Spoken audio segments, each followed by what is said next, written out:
Bonjour, je suis Nicole Kemayou, fondatrice de Globe Agile Consulting. Nous accompagnons les entreprises dans leur transformation et toute forme de management de transition. Aujourd'hui, je viens vous parler des objectifs de la conduite de changement. Revenons à l'histoire. Héraclite 541-480 avant Jésus-Christ et Parménide 6e siècle avant Jésus-Christ parlaient déjà des problématiques de changement en leur temps. Le changement n'est donc pas d'aujourd'hui. Il est conseillé autant que se peut de mettre en place une véritable gestion du changement dans l'entreprise, car le changement ne doit pas être vécu comme une contrainte extérieure que l'on subit telle que la météo. Pour éviter que les collaborateurs ne se noient sous les changements, il est nécessaire de mettre en place des actions qui vont permettre de mieux gérer ces changements. À titre d'exemple, organiser les formations, coaching et diverses animations, comprendre et expliquer les réactions des personnes face au changement, exploiter les mécanismes d'acceptation, de refus et d'attentisme. En effet, le changement ne vaut que s'il y a adhésion. L'adhésion des principaux acteurs d'un projet est le premier objectif de la conduite de changement. Un projet de transformation s'opère au niveau du groupe et non de l'individu, et l'évolution s'apprécie au niveau de l'entreprise en général et non pas de l'individu ou des groupes d'individus. Quand l'entreprise lance un projet de changement, elle doit viser 3 objectifs.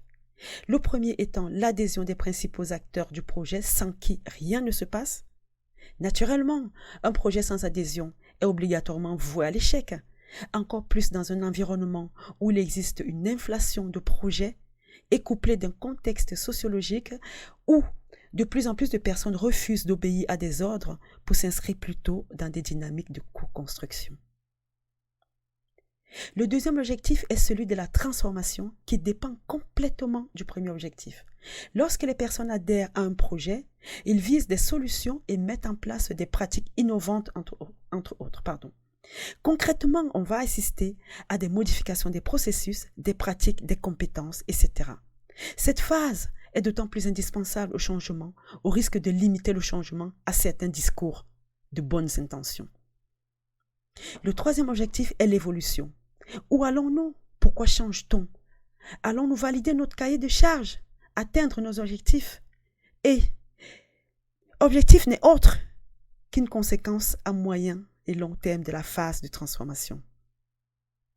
Pour conclure, il est indispensable de mesurer constamment sa progression dans un projet de conduite de changement et garder à l'esprit que dans les objectifs d'un projet de changement, on peut avoir plusieurs niveaux de résultats attendus. En guise d'exemple, on peut avoir des résultats opérationnels. Ça peut être le fait de tester ponctuellement l'implémentation d'un PGI au sein d'un service. Des résultats projets, ceci peut consister à faire un point sur la maîtrise des budgets et planning, par exemple. Des résultats de business, on va vérifier si on a amélioré la rentabilité d'une unité de production. Des résultats culturels, on peut s'interroger si la transformation a réussi à développer une culture de résultats au sein de l'entreprise. Plus particulièrement sur ce dernier point, je tiens à préciser qu'il est très difficile de faire évoluer une culture d'entreprise et de ce fait, celle-ci peut se quantifier en années alors qu'un projet se quantifie en mois à titre de comparaison.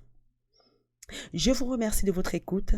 Si vous souhaitez réécouter ce podcast et éventuellement les précédents, je vous invite à vous connecter sur notre site www.globe-agile-consulting.com, rubrique nos publications.